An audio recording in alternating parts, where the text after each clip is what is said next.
তোমার ভক্তিময় অতি আনন্দিত হলো।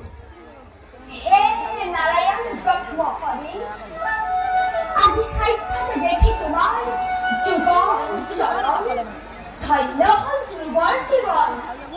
প্রভু দেখো মনোবাঞ্ছা পূরণ করা।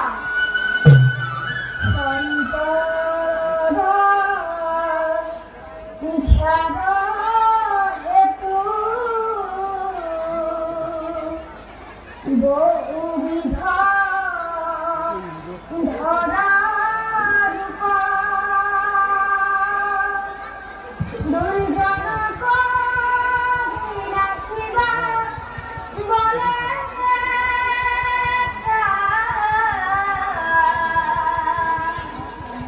হরি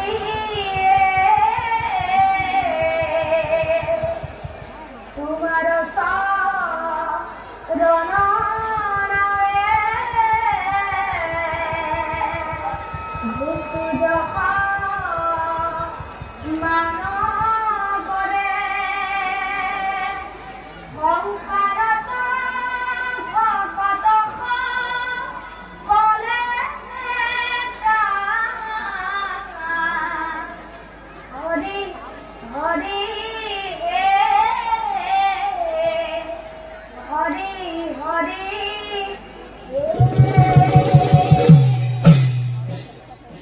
শরণ নিশ্চয় মই তোমাৰ মনোবাঞ্ছা কৰিম পূৰণ। এতে তুমি যোৱা নিশ্চয় তোমাৰ কাৰণে পিতৃ মাতৃ ব্যাকুল হৈ আছে। প্ৰথমে যোৱা তুমি নিজ ৰাজ্যভাৰ কৰাগৈ গ্ৰহণ। প্ৰভু মোৰ ৰাজ সিংহাসনেৰ কোনো প্ৰয়োজন নাই। মোৰ মাত্ৰ কামনা জনমে জনমে তোমাৰ শৰণ কেনে থাকিবলৈ। মুক্তি মুখ নকৰিবা প্ৰভু। নহয় ধ্ৰুৱ, তোমাৰ অনিচ্ছা হলেও তুমি পিতৃৰ মনোকামনা পূৰ্ণ কৰা।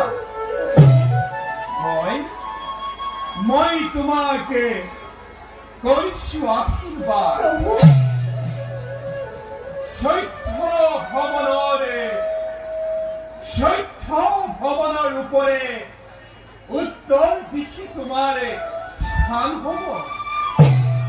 তুমি সকলো নক্ষত্ৰৰে অধিপতি হবা।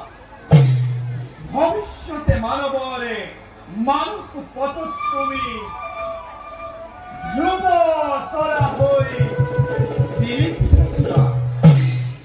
যুগে যুগে তোমাৰ দৰ্শনে এক মাংগলিক ক্ষণৰ ঘোষণা কৰিব।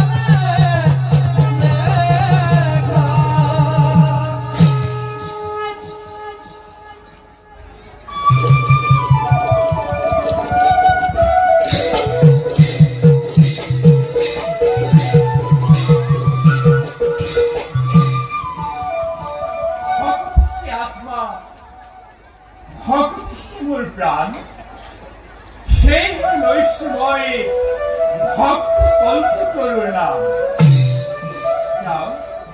মই যাওঁ, ভক্তৰ মনোবাঞ্ছা পূৰ্ণ হল যেতিয়া আমি যাওঁ এবে নিজ কৰ্তব্যত হব।